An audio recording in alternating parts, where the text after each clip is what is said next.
পাবনায় এসেছিলাম ঠিকই, তবে ঠিক মতো অনেক অনেক টুরিস্ট স্পট আছে পাবনাতে, ঘোরার মতো অনেক জায়গা আছে, বাট আমি ঘুরতে পারিনি। টুকটাক কিছু জায়গায় ঘুরেছি, সেটাও আবার একদম লাস্ট ডেতে, যেদিন আমরা চলে আসব তার আগের দিন রাতে। আর যেদিন চলে আসবো ওদিন বিকালে আমরা একটু বের হয়েছিলাম, বাট বেশিক্ষণ বাহিরে ছিলাম না। তো এটা হচ্ছে তার আগের দিন আমরা যাচ্ছি পারমাণবিক বিদ্যুৎ কেন্দ্র দেখতে, রূপপুর, যেটা আপনারা সবাই জানেন বাংলাদেশে একমাত্র একটাই আছে পারমাণবিক বিদ্যুৎ কেন্দ্র, সেটা হচ্ছে পাবনার রূপপুরে। আর এটা হচ্ছে সেই লালন শাহ সেতু, যেখানে আমরা এখন টোল দিয়ে তারপরে ব্রিজে উঠবো, এবং এটাকে একদম টুরিস্ট স্পটই বানায় ফেলছে এই ব্রিজটাকে, কারণ সামনে গেলেই দেখতে পারবেন রিজনটা কি, কেন বললাম আমি এই কথা। তো আমরা কিছু দূর যাওয়ার পরেই দেখি যে ব্রিজের সাইড দিয়ে এত মানুষ গাড়ির পর গাড়ি রেখে সবাই এইভাবে দাঁড়ায় দাঁড়ায় দাঁড়ায় দাঁড়ায় আড্ডা দিচ্ছিল। এখানে মাঝে মাঝে পুলিশ যখন রেড দেয় তখন হচ্ছে মানুষজন কমে যায়। যাই হোক, এখন এই যে আপনারা যে জিনিসটা দেখতে পাচ্ছেন এটাই হচ্ছে সেই চুল্লি, রূপপুরের চুল্লি। এই চুল্লিটা অনেক বেশি জোস।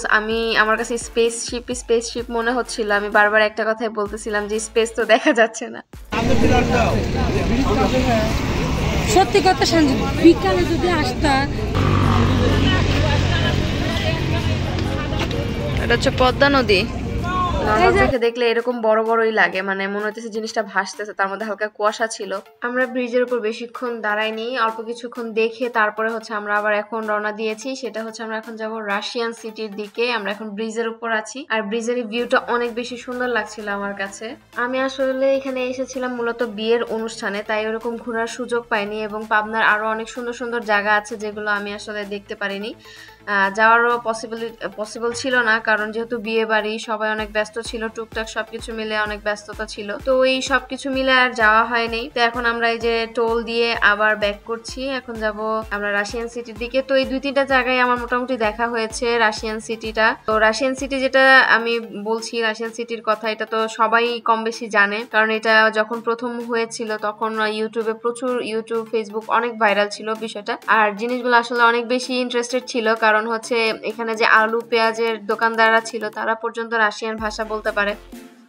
দোকানের নামটা ওই রকম করে দিতেছে, রাশিয়ান ভাষায় দেওয়া।